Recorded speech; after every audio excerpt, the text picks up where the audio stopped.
অবশেষে কিন্তু দারুণ সুখবর পেয়ে গেলেন অন্তর্বর্তীকালীন সরকারের পক্ষ থেকে সরকারি চাকরিজীবীরা। আপনারা ইতিমধ্যে দেখতে পাচ্ছেন যে মহার্ঘ ভাতায় বাড়তি ব্যয় হবে ৭,৫০০ কোটি টাকা, এমনটাই কিন্তু জানানো হয়েছে। এবং অন্যদিকে আমরা দেখতে পাচ্ছি যে ইএফটিতে যে শিক্ষকদের দীর্ঘদিনের দাবি বেতন, সেই বেতন কিন্তু জানুয়ারি মাসের এমপিও ছাড় হয়েছে। অবশেষে মেসেজ যে কোনো সময় পেয়ে যাবেন। এখানে কিন্তু দেখতে পাচ্ছেন ৩ মার্চ ২০২৫ সালে প্রকাশিত। তো চলুন মূল আলোচনায়। এখানে যেটা বলা হচ্ছে যে এখানে যেটা বলা হয়েছে, সরকারি কর্মকর্তা কর্মচারীদের গেট অনুযায়ী ভাগ করে মহার্ঘ ভাতা দিতে পারে সরকার। ১৪.৫ লাখ সরকারি চাকরিজীবী বেতনের সর্বনিম্ন কিন্তু ১০% থেকে সর্বোচ্চ ২০% হারে মহার্ঘ ভাতা দেওয়ার পরিকল্পনা রয়েছে। এর জন্য কিন্তু এক বছরে সরকারের খরচ হবে অন্তত ৭,০০০ কোটি টাকা। বর্তমান পরিস্থিতিতে অর্থনৈতিক দৃষ্টিকোণ থেকে এই বাড়তি ব্যয় যৌক্তিক নয় বলে মনে করছেন অর্থনীতিবিদরা।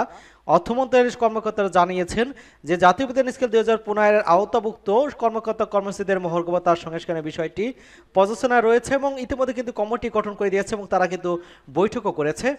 এবং এক্ষেত্রে সব কর্মকর্তা কর্মচারীকে ২০% হারে মহার্ঘ ভাতা দেওয়া হলে এক বছরে বাড়তি প্রয়োজন হবে প্রায় ৮,০৫০ কোটি টাকা। তবে অর্থ ব্যয় কিছুটা কমাতে ১১তম থেকে ২০তম গ্রেডের কর্মচারীদের সর্বোচ্চ ২০% মহার্ঘ ভাতা দেওয়ার পরিকল্পনা থাকলেও এবং দশম গ্রেডের কর্মচারীদের ১০ থেকে ১৫% হারে মহার্ঘ ভাতা দেওয়ার বিষয়ে আলোচনা চলছে। এক্ষেত্রে প্রথম থেকে দশম গ্রেডে ১০% দেওয়া হলে প্রায় ৭,২০০ কোটি টাকা বাড়তি ব্যয়ের প্রয়োজন হতে পারে এবং অন্যদিকে কিন্তু ১৫% দেওয়া হলে একটু বেড়ে দাঁড়াবে প্রায় ৮,০০০ কোটি টাকা, এমনটা কিন্তু জানিয়েছেন।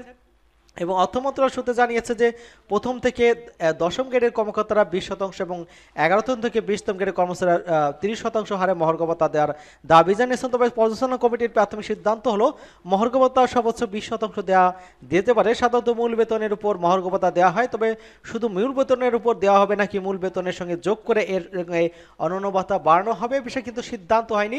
মহার্ঘ ভাতা ভিত্তিতে অনন্য ভাতা বাড়লে এ খাতে কিন্তু অর্থ আরও প্রয়োজন হবে এবং শিগগিরই কমিটির আরও বৈঠক হবে বলে এবং সেখানে চূড়ান্ত হবে। চলতি ২০২৪-২৫ অর্থ বছরের বাজেটের তথ্য অনুযায়ী সরকারি কর্মকর্তা কর্মচারীদের বেতন বাবদ কিন্তু ৮২,৯৯০ কোটি টাকার প্রয়োজন হয় এবং যা বাজেটের কিন্তু ১০.৪১% যে কোনো সময় থেকে মহার্ঘ ভাতা চালু হবে তা এখনও চূড়ান্ত হয়নি। তাই এই অর্থ বছর বাবদ বাড়তি প্রয়োজন হবে তা এখনও নিশ্চিত হওয়া যায়নি। তবে ইতিমধ্যে গত বছরের আমলে বৈষম্যের শিকার দাবি করা প্রশাসনে কয়েকটি পর্যায়ে কয়েক দফায় পদোন্নতি দেওয়া হয়েছে। আওয়ামী লীগ সরকারের আমলে অবসরে যাওয়া প্রশাসনের পদবঞ্চিত ৭৬৪ কর্মকর্তা ক্ষতিপূরণ ৭৫ কোটি টাকা সিদ্ধান্ত হয়। সব মিলিয়ে চলতি বাজেটে বেতন ভাতা খাতে কিন্তু ব্যয় বাড়বে বলে মনে করছেন সূত্র মন্ত্রণালয় এবং এক্ষেত্রে কিন্তু আশা করা যাচ্ছে যে জুলাই মাস থেকে এই মহার্ঘ ভাতা পাবেন বলে বিভিন্ন সূত্র থেকে জানানো হয়েছে এবং মোখলেসুর রহমান কিন্তু তিনি বলেছেন যে আগামী বাজেটে আগে কিন্তু মহার্ঘ ভাতা ঘোষণা করা হতে পারে, এমনটা কিন্তু তিনি জানিয়েছিলেন। পরবর্তীতে এটা অর্থ মন্ত্রণালয় থেকে অর্থ সংস্থান না হয় সেটা কিন্তু জুলাই থেকে কাজ করার সম্ভাবনা রয়েছে, এমনটা কিন্তু জানিয়েছেন। এবং অন্যদিকে আমরা দেখতে পাচ্ছি যে এমপিভুক্ত শিক্ষকদের iBAS double branch software electronic fund ট্রান্সফারে জানুয়ারি মাসের এমপিও ছাড়ের মেসেজ যে কোনো সময় পৌঁছতে পারে। শিক্ষক কর্মচারীদের বেতন ভাতা ইতিমধ্যে ব্যাংকে পৌঁছেছে, এরপরই কিন্তু মেসেজ পাওয়া শুরু হবে। সোমবার মাধ্যমিক উচ্চ শিক্ষা অধিদপ্তরের একাধিক কর্মকর্তা দৈনিক শিক্ষা .com এর তথ্য নিশ্চিত করেছে। অর্থাৎ জানুয়ারি মাসের বেতন কিন্তু ইএফটির মাধ্যমে পেয়ে যাবেন, যে কোনো সময় এই মেসেজ কিন্তু আসবে, এমনটা কিন্তু জানানো হয়েছে। সকলকে ধন্যবাদ জানাচ্ছি এবং আমাদের চ্যানেলকে যারা এখনও সাবস্ক্রাইব করেনি চ্যানেলটি সাবস্ক্রাইব করে আমাদের সাথেই থাকুন।